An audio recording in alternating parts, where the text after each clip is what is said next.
Hello বন্ধুরা, আজ এলাম একটা নতুন ভিডিও নিয়ে।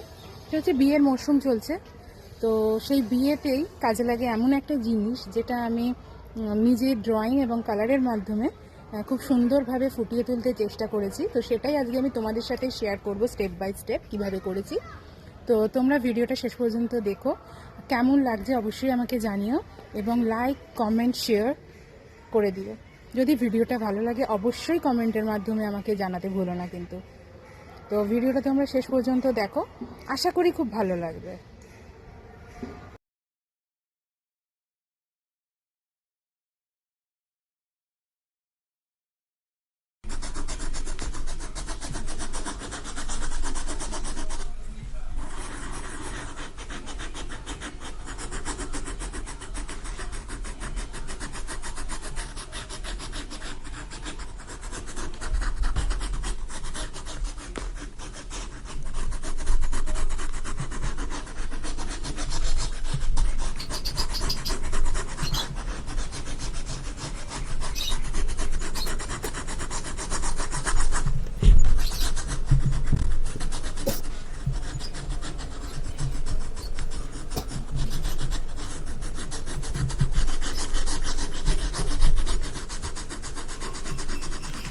ফার্স্টে পুরোটা হোয়াইট কালারটা করে নিলাম।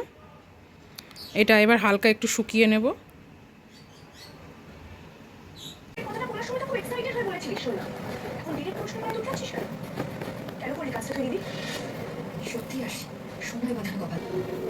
আচ্ছা, তোমার যদি আমাকে বলাই হতো, তুমি আমাকে একই বলতে পারতে।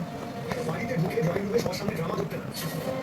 আমি কিছু এগিয়ে যাই বলে এটা ভেবো না যে বাড়িতে কে কি বলছে, কার মনে কি চলছে, সব কিছু আমার চোখে পড়ে। আর সে একা সংসারের হাল ধরায় আমার খুব অসুবিধা হচ্ছিল প্রথম থেকে, সেটা আমি জেনে নিয়েছি। কিন্তু তাও তোমাদের এই ব্যাপারটার মধ্যে আমি ঢুকতে চাই। কিন্তু আজ তুমি আশির সঙ্গে যেটা বললে না, এটা কোনো এক্সপ্লেনেশন হয় না। শুধুমাত্র ওটা তো হওয়ারই কথা। আমি তো প্রথম থেকেই জানি একদিন হলেও এটা হবে। তবে তোমার সাথে লাগে যাচ্ছে সব আশা করছি। তাহলে আমি তোমার সাথে কথা বলবো। তুমি কয়েকদিন বাড়িতে থেকে নিজেকে একটু গুছিয়ে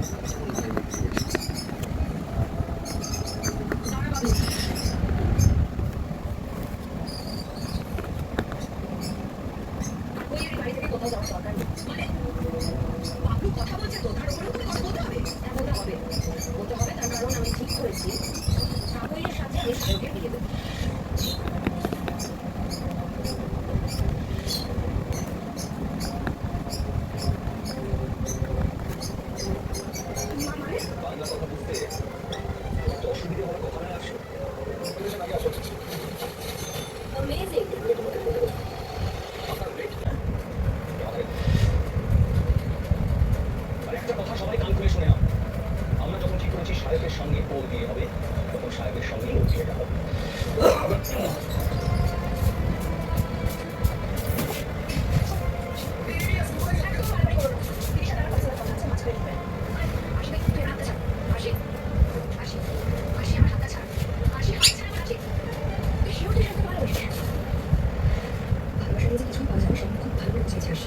জীবনটা আসলে আমাকে এসেছে, আমি এবার শুধু পুরো ছাড়া বসে আমি একটু জিজ্ঞেস করছি।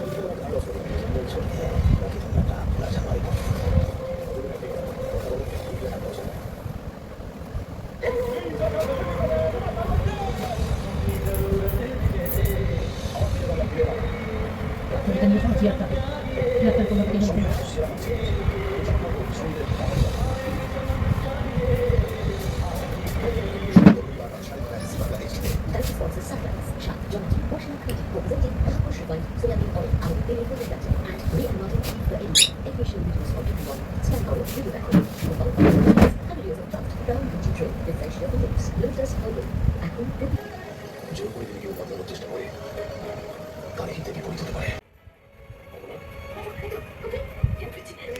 বাইরে নয়, ভেতরে। তার ভেতরে রাগ, ঈর্ষা এবং অহংকারী তাকে শান্তিতে থাকতে দিত না। যখন তিনি নিজের এই দুর্বলতাগুলোর সঙ্গে যুদ্ধ করে জয়ী হলেন, তখনই তিনি সত্যিকারের শান্তি পেলেন। আমরা বাইরের সমস্যা নিয়ে বেশি ভাবি, কিন্তু আমাদের ভেতরের ভয়, রাগ এবং অহংকারী আমাদের সব থেকে বড় দুশ্চিন্তার কারণ। উপদেশ 4, পরিবর্তন জগতের নিয়ম। আমাদের জীবনে কিছু পরিবর্তন হয়, শৈশবের পর যৌবন আসে, যৌবনে পড়াতে বাধ্য করে। কোনো কিছুই চিরস্থায়ী নয়। যেমন কি মেঘের সঙ্গে বিয়ে পর সূর্য ওঠে, তেমনি আমাদের জীবনে দুঃখের পর সুখ আসে। যদি আমরা সুস্থতা নিয়ে নিই যে সব কিছুই পরিবর্তনশীল, তাহলে দুশ্চিন্তা আমাদের উপর তেমন প্রভাব ফেলতে পারবে না। উপদেশ 5, অতীতে আটকে উঠতে না। আর শিক্ষকেরা যুদ্ধের উদ্দেশ্যে প্রস্তুত, তখন সে ভয় পেয়ে মাথা ধরে যাচ্ছে, পা কাটছে, গা জ্বলছে, হাত থেকে গান্ডির ধরে পড়ে যাচ্ছে। এই শুনো, আমার বর দেখাও, জ্ঞান দাও, বলো আমি কি করবো? এই মানে চারপাশে ওখানে শুধু গোল আমি হাজার হাজার বছর ধরে মানব জাতির জন্য পথ প্রদর্শক হয়ে আছে। এমনকি আজকে আধুনিক যুগেও শ্রীমদ্ ভগবদ্ গীতা প্রতিটি মানুষের জন্য একটি অমূল্য গাইড। গীতা আমাদের শেখায় ধর্ম কি, কর্ম কি, আর জীবনে ভালোবাসা কিভাবে থাকা উচিত। তাই আমাদের প্রতিদিন শ্রীমদ্ ভগবদ্ গীতার পাঠ করা উচিত। অর্জুনের দোটানা দেখে ভগবান শ্রীকৃষ্ণ বলেন, হে অর্জুন, তুমি জ্ঞানীর মতো কথা বলছো, কিন্তু সত্যিকারের জ্ঞানী এমন করে কষ্ট পায় না। তোমার হাতে কিছুই নেই, তুমি চাইলে কিছুই বদলাতে পারবে না। জন্ম ও মৃত্যু এরা প্রকৃতিরই নিয়ম। এই সমস্ত মানুষকে আমি হত্যা করবো, তুমি কেবল মাত্র একটি মাধ্যম। তাই যে জ্ঞানী, সে মৃত্যুর সময় পাবে না, সে অতীত নিয়ে দুঃখ করে না, ভবিষ্যৎ নিয়ে চিন্তা করে না। যা হওয়ার তা হবে, আর যা হওয়ার নয় তা কখনো ঘটবে না। যে ব্যক্তি মন দিয়ে এই সত্য স্পর্শ করতে পারে, তাকে কোনো কাজ করতে পারে না। হে অর্জুন, তুমি এই চিন্তা ছেড়ে দাও। একজন ক্ষত্রিয়ের কর্তব্য হলো অন্যায়ের বিরুদ্ধে যুদ্ধ করা ও নিজের ধর্ম রক্ষা করা। এই কর্তব্য পালনই তোমায় মুক্তি দেবে। তোমার এই মন, এই আবেগ যদি না ত্যাগ করো, তাহলে গোটা বিশ্ব তোমায় কাপুরুষ করবে। তুমি যদি আর যুদ্ধ না করো, তাহলে সবাই তোমাকে দুর্বল থাকবে। এই লড়াই কারো ব্যক্তিগত বিষয় নয়, যা ধর্ম ও অন্যায় করে। তাই যদি অন্যায় সহ্য করো আর তার অবসান করো, তাহলে অন্যায়কারী আরো শক্তিশালী হবে। তাই কত এক করো অর্জুন, যুদ্ধ করো। ভগবান শ্রীকৃষ্ণ বলেন, হে অর্জুন, এই সারা বিশ্ব আমার সৃষ্টি। আমি এর জন্ম দিই, আমি লালন পালন করি, আবার আমি শেষ করি। আমি প্রতি বর্তমান ও ভবিষ্যতের সমস্ত জিততেছি, কিন্তু কেউই আমার পুরোপুরি জানে না। যেমন অন্ধকারে আলো নিজে থেকেই ভিত্তি ছড়ায়, তেমনি সত্য নিজে থেকেই গড়ে ওঠে। তাই একজন মানুষকে সবসময় সত্যের পথে চলা উচিত। মৃত্যু হলো একমাত্র সত্য, যেটা কখনো বদলানো যায় না। এই পৃথিবী সৃষ্টি হওয়ার পর থেকেই জন্ম ও মৃত্যুর চক্র চলছে। একজন মানুষ যখন পুরনো জামা খুলে নতুন জামা পরে, তেমনি আত্মা তার পুরনো শরীর ছেড়ে নতুন শরীর গ্রহণ করে। কিছুই দেয় তোমার কর্মটাকে অপমান করে। শুধুমাত্র অপেক্ষা করলেই ভাগ্য প্রসন্ন হয় না, কিন্তু কর্ম করলে ভাগ্য নিজেই তোমার দ্বারে এসে দাঁড়ায়। অনেকে বলে সবই তো ভাগ্যে লেখা, যখন সময় হবে তখন ভাগ্য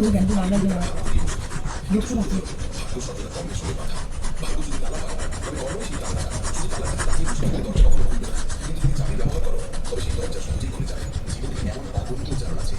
ধরো, একজন কৃষক যদি ভাবে বৃষ্টি হলে ফসল নিজে থেকেই জন্মাবে, তবে তা কখনো সম্ভব নয়। কারণ শুধু ভাগ্যের উপর নির্ভর করে সে না জমি চাষ করলো, না বীজ বপন করলো, না পরিশ্রম করলো। আরেকদিকে যে কৃষক সময় মতো জমি চাষ করলো, বীজ বপন করলো, যত্ন করলো, তাহলে মৌসুমে সামান্য বিলম্ব হলেও তার ক্ষেত্রে ফসল সবুজ হয়ে উঠবে। এটাই ভাগ্য ও কর্মের মিলন। অনেকে বলে অমুক ব্যক্তির ভাগ্য খুব ভালো, তাই তার কাছে সবকিছু আছে। কিন্তু গভীরভাবে দেখলে বোঝা যায় তার কাছেও তার সাধনা, পরিশ্রম আর কর্মই কাজ করেছে। ভাগ্য সুযোগ দেয়, কিন্তু সেই সুযোগকে চেনা ও কাজে লাগানো নির্ভর করে মানুষের কর্মের উপর। যদি সুযোগ সামনে এসেও তুমি আলস্য করো, সকালের জন্য কিছু ফেলে রাখবি না, কাজু কিশমিশ বড়লা সব দরকার, কেউ যদি খালি ঘোড়া হাতে বসে থাকে, মুগের ডাল, ঢেউ আসবে আর ঘোড়া নিজে থেকেই পড়ে যাবে, তবে এটা সম্ভব একেবারেই না। কিন্তু যদি সে নিজে ঘোড়া বাহিনী ঢুকে যায়, তবে মুহূর্তেই ঘোড়া হয়ে যাবে। এটা কর্মের শক্তি। ভাগ্য সমুদ্রের মতো অসীম ও অনন্ত, কিন্তু তাকে পেতে হলে কর্ম করতেই হবে। মানুষের সৎকর্মই ঈশ্বরকে খুশি করে। যখন মানুষ আন্তরিকভাবে পরিশ্রম করে, তখন সৃষ্টির শক্তিগুলো সেই জন্য আমি এসছি তোমাকে। এটা আবার কবেকার শৈলেন জানিস? অনেকদিনকার। এটা বিয়ের পর পরই শরীরটা ছিল, তখন তো অনেক মোটা ছিল, প্রচুর মোটা। এখন তো আবার অর্ণবদা তো আমাকে স্লিম করে দিয়েছে একদম, স্লিম বলো। তোকে তুই জিম টিমে পাঠাতে হবে না বাবা, আয় আমি করে দিতে চাইবো।